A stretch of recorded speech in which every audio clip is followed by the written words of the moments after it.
lead me on.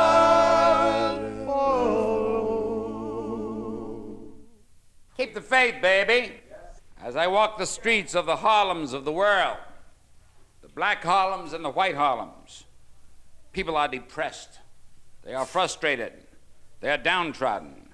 They see no hope. They see no tomorrows. And I say to them always, keep the faith, baby. I say this because all over the world, people are not receiving God. They're not getting the assurances that once were given. Promises have been broken, and their dawn refuses to rise. They're walking in the midnights of sorrow, in the midnight of frustration, in the midnight of despair. Too long have they been promised the good life by the great white fathers. Too long have they waited in vain, black and white, poor and illiterate, for the better jobs, better housing, better education, better hospitals. Yet the conditions have not changed.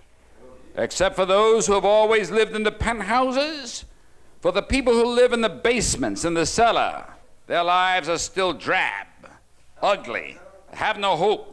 And I say to them, keep the faith, baby. Keep the faith.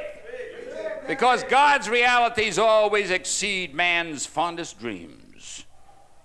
Keep faith in God, whoever your God is. Keep the faith in whatever God you believe in. Keep the faith. He'll take care of things. He'll make a way out of no way. He'll open doors that no one can open and shut doors that no one can shut. And it won't be long before he proves it too. Keep the faith in yourself. You may be small to your oppressors, but you're bigger in your self-respect as a human being, because as a human being, nobody is better than you are. All human beings, black and white, rich and poor, equal in the sight of God. Keep your faith in the life of your fellow man, even though he abuses you. When he abuses you, he makes himself a lesser man. A great man once said, love your enemies, bless them that curse you, do good to them that hate you, and pray, pray, pray, pray, pray for them which despitefully use you and persecute you. Keep your faith. Keep your faith, because one day, black and white, Jew and Gentile, Protestant and Catholic, rich and poor, are going to walk the face of this earth with joyful hearts, happy in the togetherness of brotherhood. And the masses are going to run this world. The big man's day is gone. Not only because it is any man's world, but it's also and always has been and always will be God's world. Keep the faith. Keep the faith, baby. Oh, for a faith that will not shrink, though pressed by any foe, that will not tremble upon the brink of any earthly woe. Keep your faith, baby. Walk together, talk together, love together, worship together, live together, and we'll win tomorrow. Because God has no other hands than our hands. He has no other feet than our feet, and he has no other tongue than our tongue.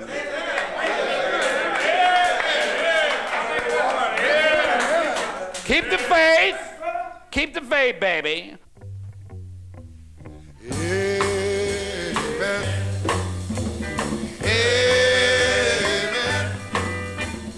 Amen. Amen. Amen. Keep the faith, baby. Yeah, that's it. Oh, yes.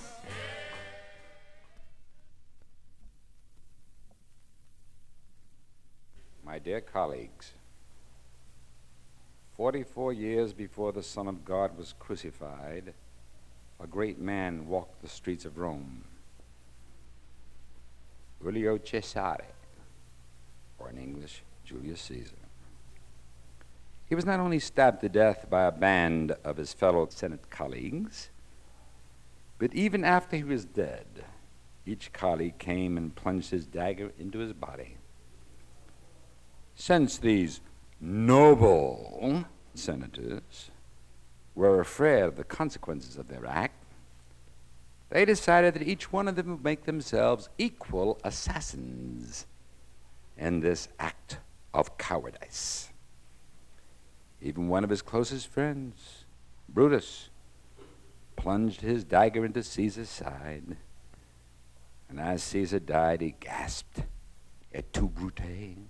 And you, Brutus? Caesar's colleagues believed the people would forgive them for their assassination because they were all equal partners in the conspiracy of death. But the people believed otherwise, and the masses rose up in anger and slew all of the senators of their day. Julius Caesar survived the attack, even though his body was buried, because history, the final judge of all mankind, history vindicated him. He survived the attack because God was on his side. And there is today, as there was then, a God who rules above with a hand of power and a heart of love. And if I'm right, he'll fight my battle, and I'll be free one day. And so now I'd like to address a 20th century letter concerning the conspiracy against Julius Caesar. And it goes as follows. My dear colleagues, many times we have been in battle together. We have fought together through blood and sweat and tears, all inextricably intertwined. Many times people were to take the sword against you, and I came forward to prevent that sword, that dagger, from being plunged into you. Many times you were drowning in your own sea of tears, and you called me to help you, and I was always there to rescue you, regardless of which side of the aisle, Republican or Democrat, or which region of the nation, north or south, you lived in. But never did I call on you to help me, except when I needed your help for the people, black and white, for justice, for freedom, for equality, for welfare, for education, for labor. But the one time I needed your help, the one time I wanted the dagger stayed and the sword dropped, that one time you were not there. One man kissed Jesus Christ in the Garden of Gethsemane and betrayed him. His name was Judas. Before that, he told Jesus Christ how much he loved him. I am your friend, Judas said to Christ. I wonder how many Judases there are today in the halls of the modern Caesars. But I forgive you. I forgive you not only because of my heart, but I forgive you because you knew not the cowardness of your deed. I forgive you because I have no worries, because I'm keeping the faith. Once there was a great king named Belshazzar, who held one of the greatest dinners that the world has ever known.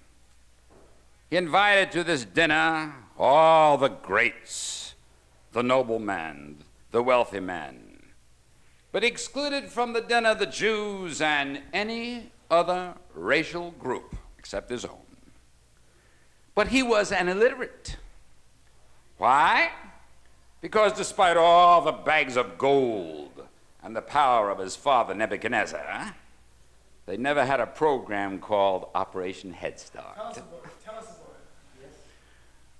And on this evening, as they were eating with all the noblemen and the rich, suddenly flames of fire rode across the wall. Mene, mene, tekel upharsin. And Belshazzar couldn't read it. He had to send for a Jew named Daniel. And Daniel came and said, this is the interpretation of the thing. God hath numbered thy kingdom and finished it. Thou art weighed in the balance and found wanting. Every time. We are all found wanting in God's sight. In short, said Daniel, Baby, you're finished. Yes. Here we live today in a society that is the most educated society that the world has ever known. More people are going to universities and colleges in the United States than anywhere in the world, and we still cannot read the handwriting on the wall. Here today we live in a society where, despite the literacy rate in the history of the world is the highest ever, there are people, white and black, who cannot even afford to go to elementary public schools. In the United States, there are 1,500,000 white families in the area we call Appalachia, whose average income per year per family is $1,000 or less. Speak, brother, speak.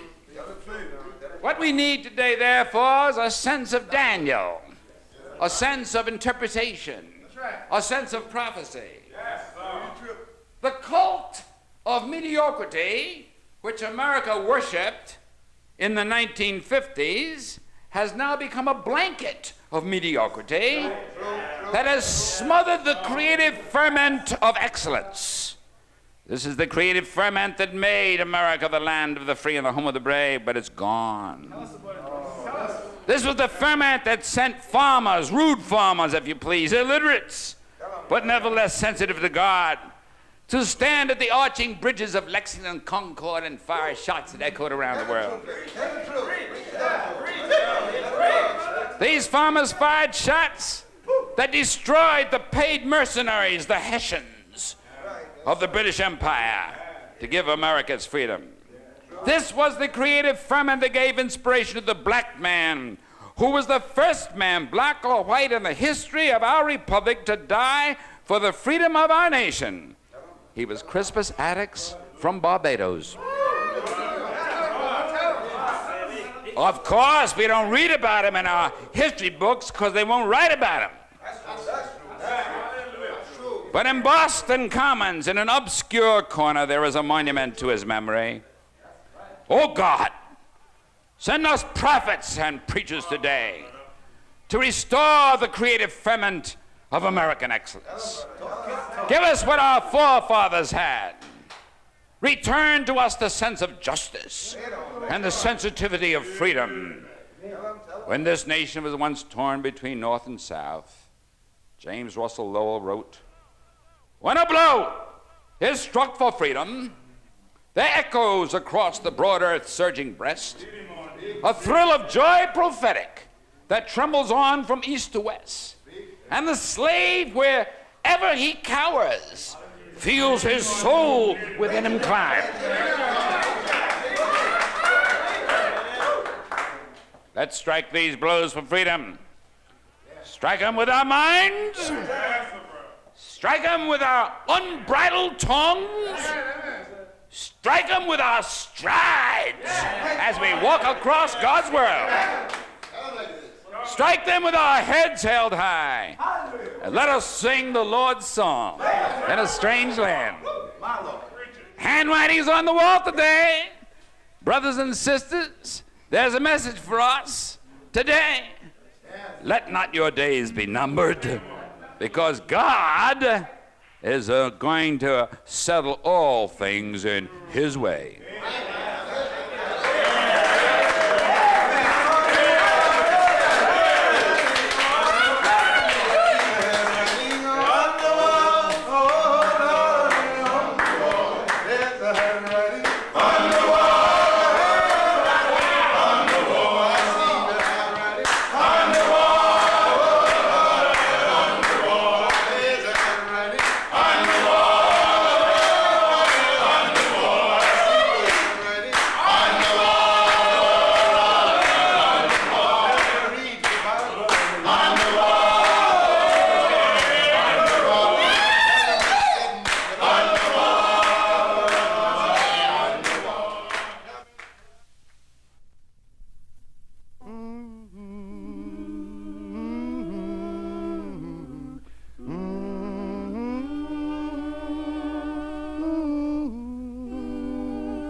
Across the nation from Watts where 32 million people made in the image of God, though they were black, were murdered, came the cry, burn, baby, burn.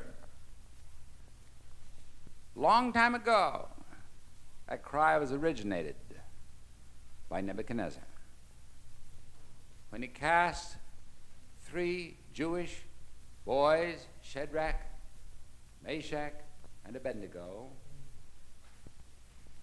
in a fiery furnace because they said, even if our God won't help us, we're not going to bow down to your God.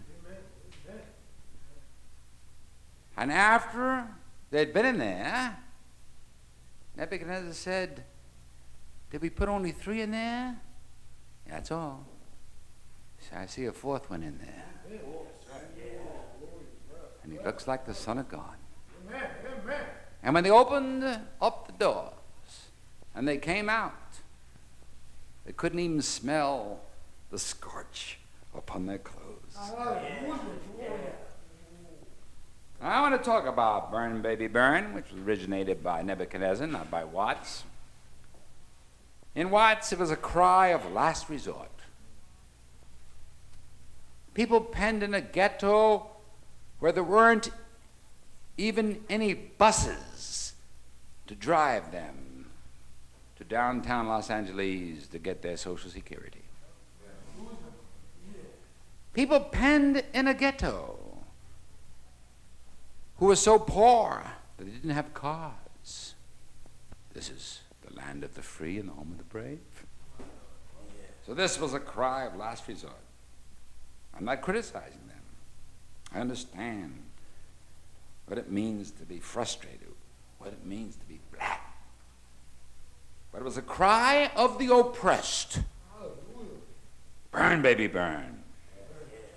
Scorched earth policy of black people who had nowhere else to go.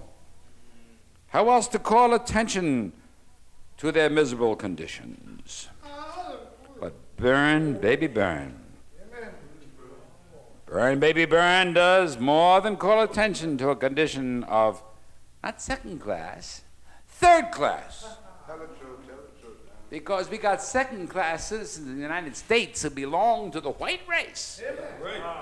Black man in the United States is third class. Come on, man. But I'd like to say that burn, baby, burn is not the policy that I believe in. Because when the first rage in black communities burst forth with burn, baby, burn, it's our homes that are destroyed. When a neighborhood dry cleaner is burned down, it's our clothes that become ashes. When a supermarket in our community is set on fire, that's food for our babies, our children. I have never believed that violence can solve anything, whether on an international basis or on a community basis. Walk together, baby, walk The together. Chinese have a proverb that when you are in an argument, he who strikes the first blow confesses he's lost the argument. Talk to me. Show me a war in the history of the world that has solved the problem. Black men went out and fought World War I, World War II, Korean War, Vietnam War, to make the world safe and democracy, and they still have no equality. Still have no equality. So therefore I say, babies, it's learn, baby, learn. Learn. We need education to compete in this modern world of automation. We need education for skills. We need education that'll make us, educationally at least, the equal of the white man. Learn to be the best. Learn to be the best. Learn to be a leader. Learn to be a follower. Learn all these things that will equip you for this 20th century we're living in. Now, when you learn, baby, learn, then you can earn, baby, earn.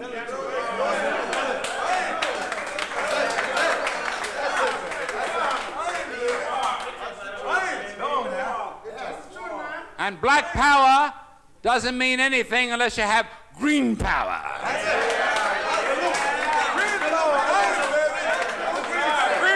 Green power.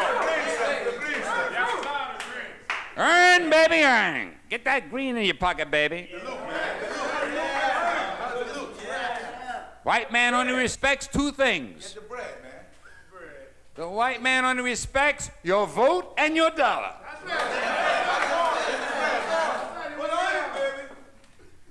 The new Trinity in the United States is God the Father, God the Son, and God the Almighty Dollar.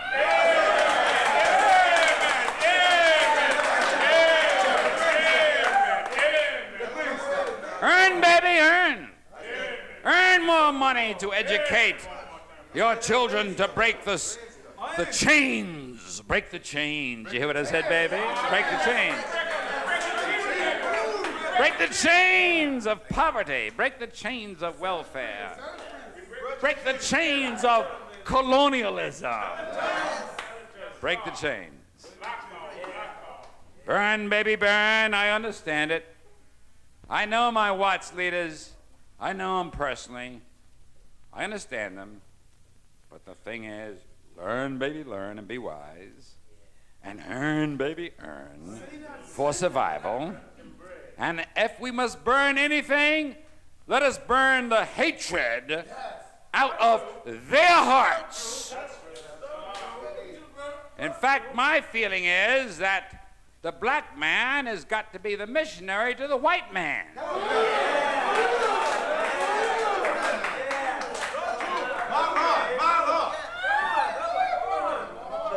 All these hundreds of years, the white man's been sending missionaries to Africa to save the black man's soul. Now the black man's got to start sending missionaries to save the white man's soul. Oh, yes. Oh, yes. Because, you see, if it isn't for the black man, the world is finished because 2/3 of the earth are black today. 2/3 of the United Nations are black today. Let's don't talk about just the black man in the United States, 22 million, but let's realize, as Jesus once said, who's my neighbor? And the modern means of communication, transportation have made the world a whole neighborhood. We're all neighbors now. And 2/3 of this world now, black people. We are people made in the image of God, and God didn't say whether you're going to be black or white. He said, I'm going to make man in my image. And the spittle clay grew arrogant with breath. So learn, baby, learn. Earn, baby, earn. And keep the faith, baby.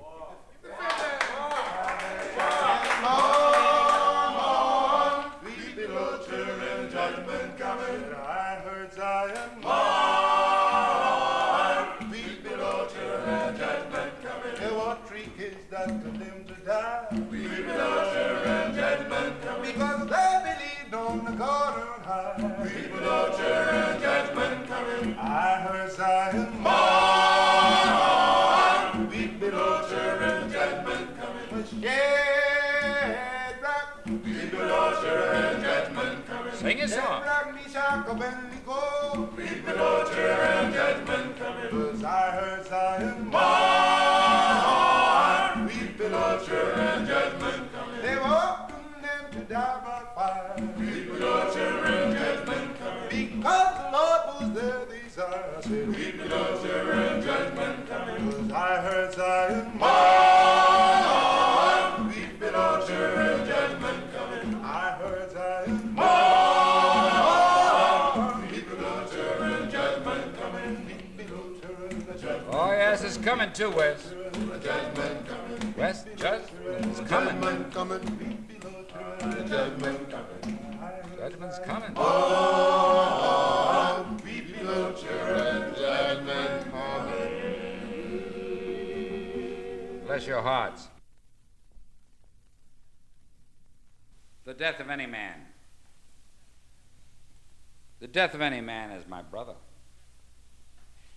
One of the greatest writers that ever lived, Tolstoy, once wrote, "War on one hand is such an atrocious thing that no man has the right to assume the responsibility of beginning a war." Just in this century alone, America has already fought 2 world wars, a Korean War, and we are locked in a senseless struggle of death in Vietnam. Senseless, because any slaughter is senseless. Murder is wrong.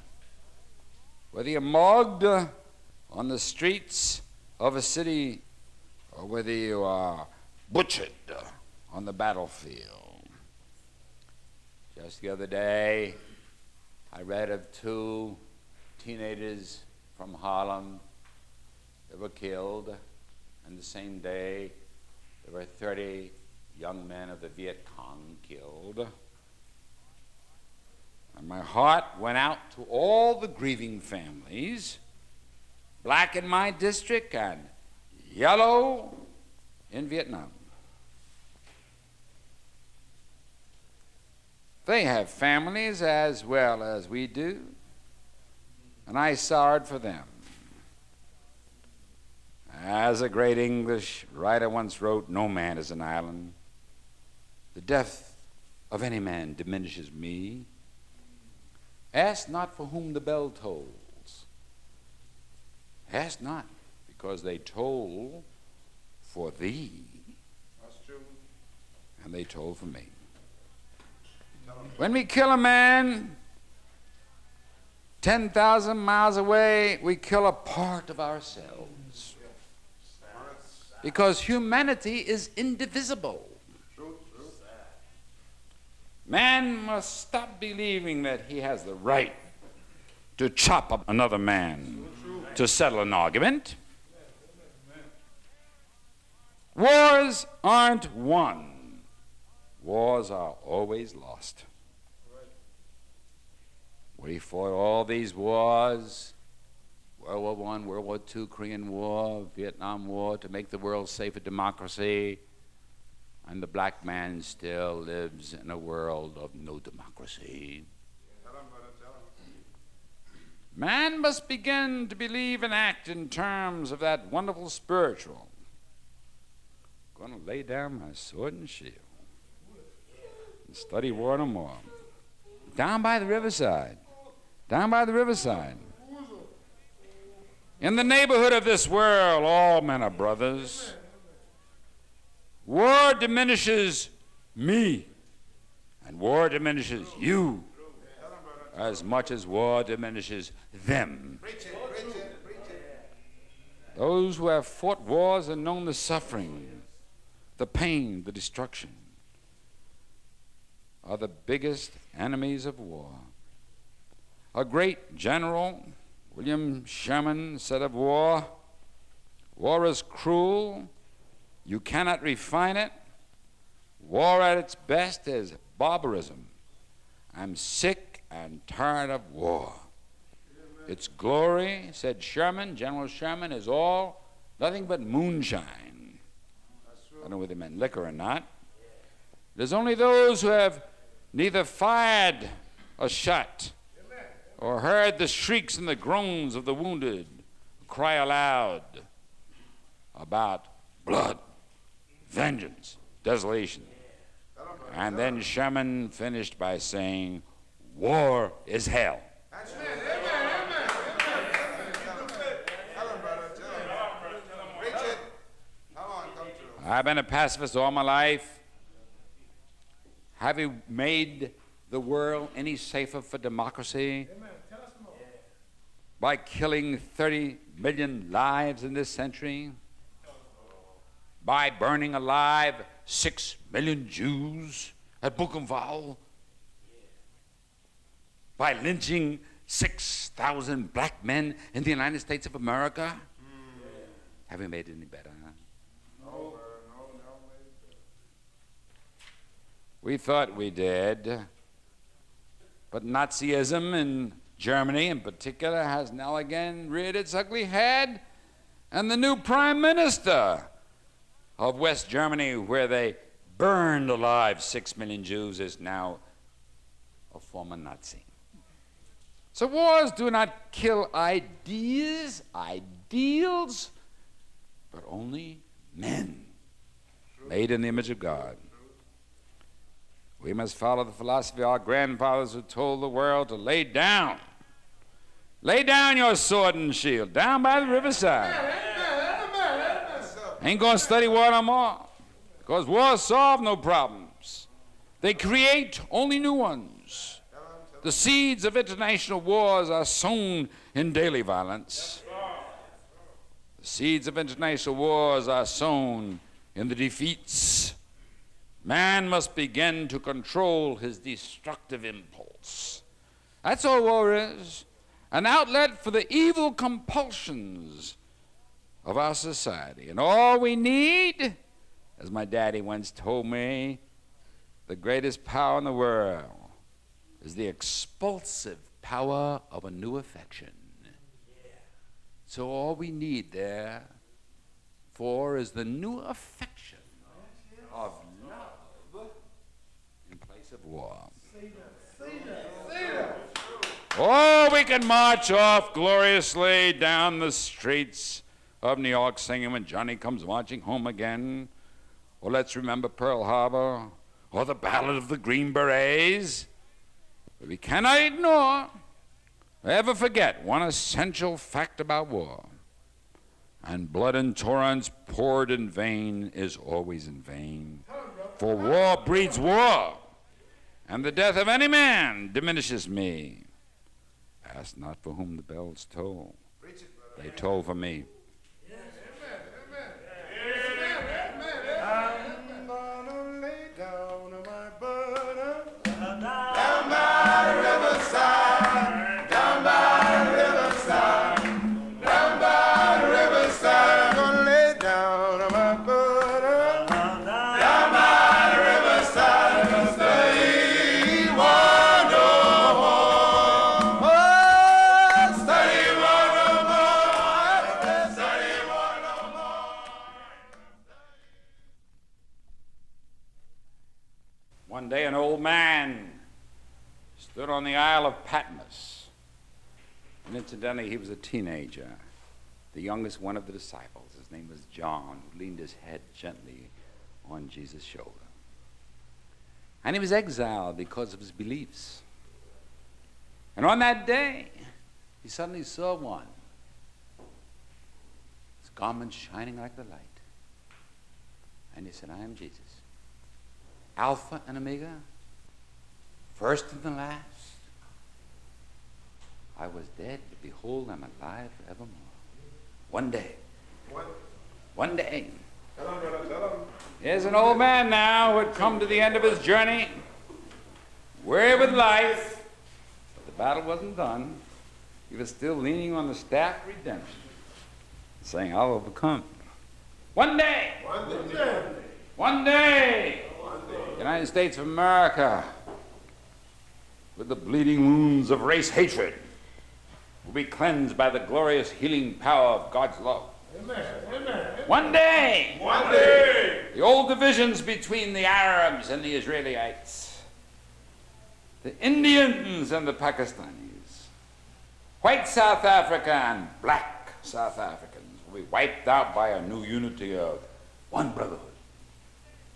One day. One day. The barriers between denominations and all faiths will merge by the common denominator of love. One day. One day. The blood of my brother will no longer run in the dark alleyways of our cities, victims of brutality, or on the tear-drenched battlefields of the world where they're fighting senseless wars. One day, God will return to our hearts. Love will live in our souls, and we shall be afraid no more. There will be rejoicing in the alleys and rejoicing all over the world. One day, one day, our minds will open up and spread the faith of love to the rolling fields where all men dwell. One day, rough ways shall be made smooth. The mountains shall be made level. And the crooked ways shall be made straight. Amen. And the trees of the forest shall clap their hands for joy. One day,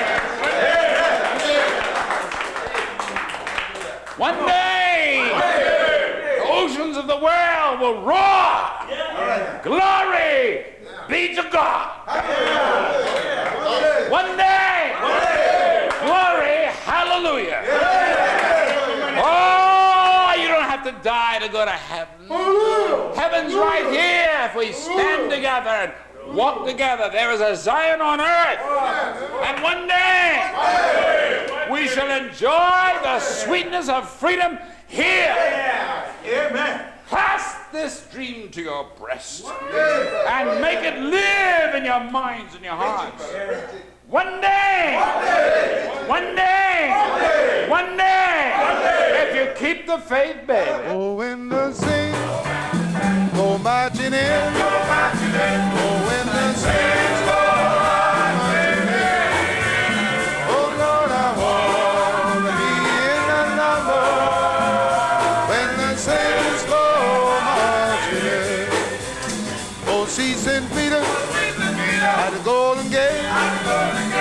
See St. Peter at the Golden Gate.